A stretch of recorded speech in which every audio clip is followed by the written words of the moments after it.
সুপ্রিয় দর্শক শ্রোতা, WH টিভি থেকে আপনাদেরকে স্বাগত জানাচ্ছি। আমি শেখ ওয়াহিদুজ্জামান আল ওয়াহিদ।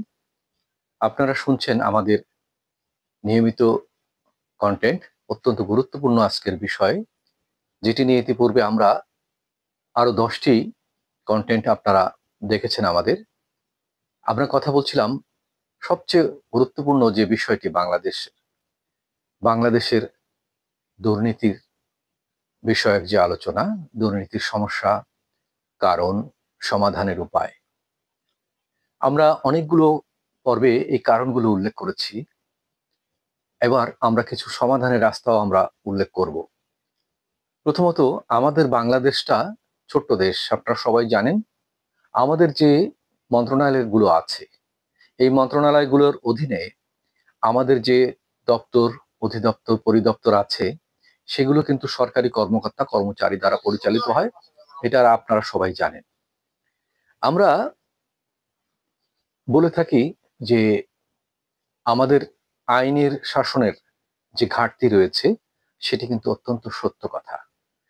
আমাদের দেশে যে অপরাধ ঘটে, পৃথিবীতে বহু দেশে এই ধরনের অপরাধ ঘটে, কিন্তু তাদের দেশের আইনের শাসন আমাদের চেয়ে উন্নত বিধায় সেই অপরাধীরা শাস্তি পায়, এবং সেখানে অন্য অন্য যারা এই অপরাধ প্রবণ ব্যক্তি, তারা কিন্তু অনেকটা দমে যায় বা এ থেকে বিরত থাকার চেষ্টা করে। কারণ তারা জানে যে সেখানে অপরাধ করে পার পাওয়ার উপায় নেই, সেখানে শাস্তি অবধারিত।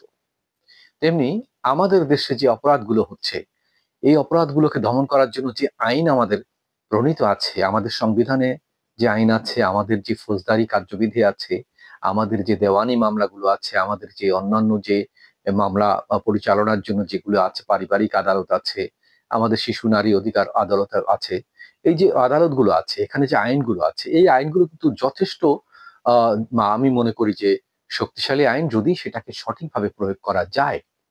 কিন্তু দুর্ভাগ্যের বিষয়, এই আইন প্রয়োগ করার ক্ষেত্রে যে তার পূর্বের যে ধাপগুলো, সেখানে যে জটিলতাগুলো ঘটে, সেই কারণে সেই ফাঁকফোকর দিয়ে এই অপরাধীরা বেরিয়ে যায়। আর তারা বেরিয়ে এসে আবার পুনরায় সেই অপরাধ আরো বেশি করে, আরো তীব্রভাবে করে, এবং আরো শক্তিশালী আকারে তারা আত্মপ্রকাশ করে। আমাদের এই আইনের প্রয়োগ নেই কেন? আইনের প্রয়োগে বাধা কোথায়? আপনারা দেখুন যে একটা অপরাধ সংগঠিত হলে সেখানে প্রথমে একটি এজাহার দায়ের হয় থানায়, এবং সেই এজাহারটা দায়ের করার ক্ষেত্রে আমাদের দেশের অধিকাংশ জনগণ জানে না কিভাবে থানায় গিয়ে একটা অভিযোগ লিখতে হয়।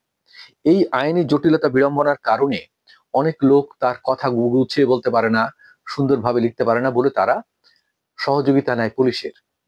পুলিশকে বলে যে আপনি একটু লিখে দেন আমার একটা অভিযোগ বা আমার একটা আহ সাধারণ ডায়েরি। সেক্ষেত্রে পুলিশ তার মতো করে লিখে, পুলিশ আগে দেখে যে অভিযুক্ত ব্যক্তিকে, তার সম্বন্ধে খোঁজ খবর নেয়, সে কতখানি আর্থিকভাবে সচ্ছল, এবং তার পেছনে রাজনৈতিক প্রভাব আছে কিনা, সামাজিক প্রভাব, বা তার পরিচয় প্রতিপত্তি, তার অনেক বড় কেউ কিছু কিনা, কেউ কিটা কিনা। প্রথমে হয়তো অনেক সময় যে আইনের তারা নিতে চায় না, অভিযোগই নিতে চায় না। তারপরেও যদি অনেক ধরাপড়া করার পরে, বা তাকে যদি কোনো উৎকোচ দেওয়ার কথা বলা হয়, সেক্ষেত্রে অভিযোগ যদিও নেয়, সেখানে কিন্তু ফাঁক ফোকর রেখে দেয় ওই অপরাধীকে বেরিয়ে যাওয়ার। অর্থাৎ অভিযোগেই কিন্তু অপরাধীর জন্য বড় ফাঁক তৈরি করে রাখে পুলিশ, বা অভিযোগকারীকে ভুল বোঝানো হয়, যিনি বাদী তাকে ভুল বোঝানো হয়।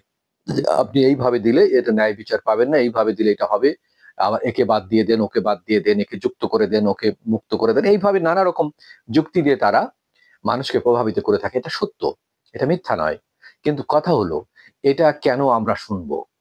আমাদের দেশের জনগণ যারা লেখাপড়া শিখেছে, যারা সচেতন, তারা কেন এই বিষয়ে কথা বলবে না? তারা কেন বলে না যে আমি আমার যে অভিযোগটা দিয়েছি আপনি সেইভাবে গ্রহণ করুন?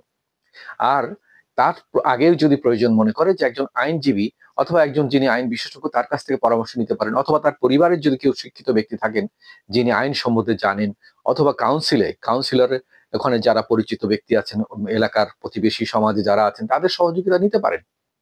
সেই ক্ষেত্রে কিন্তু এই হয়রানির শিকার হতে হয় না। সেখানে দেখা যাচ্ছে যে অভিযোগে যিনি, মানে অভিযুক্তদের যাদের নাম অন্তর্ভুক্ত করতে চান, বা অভিযোগটা যেভাবে দিলে আইনে মানে তার সুবিচার পেতে পারেন, সেইভাবে কিন্তু দেওয়া সম্ভব হয়। তো প্রথম ধাপেই দেখেন সেখানে একটা দুর্নীতির সুযোগ থেকে যায়। এবং এই দুর্নীতিটা করার সুযোগ করে পুলিশ গোপনে হয়তো সেই আসামিদের সাথে যোগাযোগ করে যে আপনাকে কিন্তু এই ধারা থেকে আমি বাঁচিয়ে দিয়েছি, আপনাকে কিন্তু এই ফাঁক ফোকর দিয়ে বেরোনোর রাস্তা আছে, আপনি আসেন আমার সাথে দেখা করেন, তার মানে আমাকে কিছু ঘুষ বা উৎকোচ দিয়ে যান। আচ্ছা, এবার আসামিকে আপনি যখন ধরতে পাঠাবেন পুলিশকে, অনেক ক্ষেত্রে দেখা যায় যে, সব ক্ষেত্রে না, অধিকাংশ, আমি যে কথা বলছি সব পুলিশরাই খারাপ তা না। আমাদের দেশে অনেক ভালো পুলিশ আছে। অনেক ন্যায় নীতিবান পুলিশ আছে এবং তাদের কর্মতৎপরতার কারণেই যতটা অপরাধ মানে আমাদের দেশে দমন করা সম্ভব হয়েছে তাদের কারণে হয়তো। কিন্তু এমনও আছে যাদেরকে আপনি যখন ধরতে পাঠাবেন যে আপনি একটু ধরে নিয়ে আসেন, অথবা এই ওয়ারেন্ট অনুযায়ী তাকে ধরে নিয়ে আসেন। পুলিশ দেখা যায় আসামিদের সাথে যোগসাজশ করে বলে দেয় যে আমরা কিন্তু গাড়ি নিয়ে আসছি, আপনি সরে যান। দেখা যাচ্ছে তার সাথে যোগসাজশের কন্ট্রাক্ট আছে, তাকে পয়সা কড়ি দেয়, তাকে ঘুষ দেয়। সেইজন্য সে বলে দেয় যে আপনি সরে যান।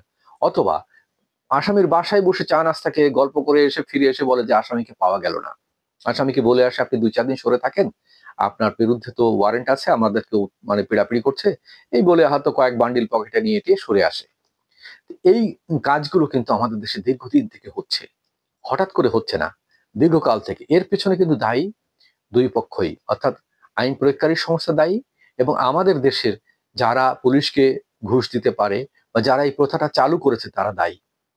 এবং আমাদের সামাজিকতার, আমাদের সমাজের যে অসচেতনতা, আমাদের দেশের যে শিক্ষা-দীক্ষার যে আমি মনে করি যে আইন বিষয়ের অজ্ঞতা, না জানারও কিছু ব্যাপার আছে। তো এই কাজগুলো আমাদের দেশে অহরহ ঘটছে। এরপরে দেখা যাচ্ছে যে যখন আদালতে যায়, একজন আইনজীবীর কাছে, আইনজীবী কিন্তু সেখানে আরেকটা বড় ধরনের কি বলা যায়, বা তাদের সাথে এই আসামিদের পক্ষে বাদী-বিবাদীর সাথে তার আইনজীবীদের কিন্তু একটা ভালো দফা-রফা হয়। সেখানে কেমন?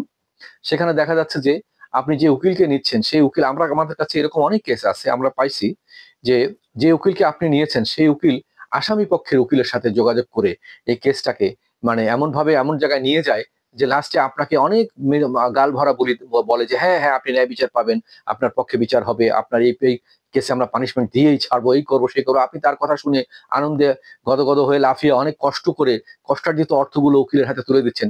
উকিল সেই বছরের পর বছর ধরে কেসটাকে ঝুলিয়ে রেখে রেখে আপনার রক্ত চুষে খাওয়ার মতো প্রত্যেক তারিখে তারিখে হাজিরা দেওয়া।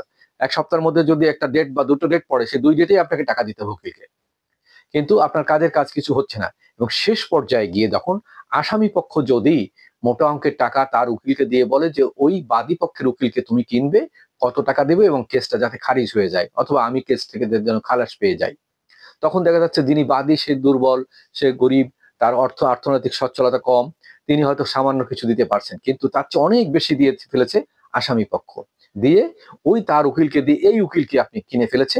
যার ফলে কি হচ্ছে? লাস্টে ২-৩ বছর ঘুরে আদালতের বারান্দায় কাঁড়ি, কাঁড়ি টাকা খরচ করে, অনেক কষ্ট করে, অনেক লড়াই করে শেষে বিচার না পেয়ে ওই মানুষটি হতাশায় ভোগে এবং অভিশাপ দেয়। এবং এর ফলে আইনের প্রতি মানুষের শ্রদ্ধা হারিয়ে যায়, বীতশ্রদ্ধ হয়। এটা কাম্য নয়। এ বিষয়ে আমরা আরো কথা বলবো। আমাদের সাথে থাকুন। পরবর্তী কনটেন্টে আমন্ত্রণ জানাই।